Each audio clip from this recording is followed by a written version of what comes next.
तर राम राम मंडळी, तुमचं सगळ्यांचं स्वागत आहे माझ्या छोट्याशा मिनी ब्लॉग मध्ये. तर मम्मीला म्हटलं काही नाश्ता दे, मग नाश्ता पाहिजे तर गाडी घेऊन जा मार्केटमध्ये जा.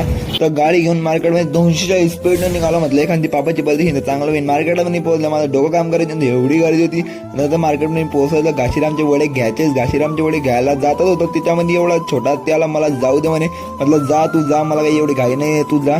मार्केटमध्ये गेलो, दुकानाशी गेलो, दुकानातून वडे घेतले, मस्त वडे वगैरे घेऊन सांग गाडीपाशी गेलो. गाडी डिक्कीमध्ये वडे टाकले. आता म्हटलं काय घ्यायचं, तर खमण घ्यायचं याद आलं, तर गाडी चालू केली. रोहिणीपाशी गेलो, रोहिणी म्हणून खमण घेतलं. खमण घेतलं, याद आलं की काहीतरी मिस करतोय मी, म्हणून मी चहा घ्यायला म्हणतो. चहा नाही घेतली, मी चहा घ्यायला गेलो. मस्त चहा घेतली. चहा हा चहा घेऊन तर मन एकदम तृप्त झालं होतं. तर चहा घेतली. चहा घेऊन मित्र दुकानात आलो होतो. दुकानात येऊन 15-20 पोस्ट मारले तिथं. त्याला म्हटलं मी जातो, तो म्हणे जा म्हणे.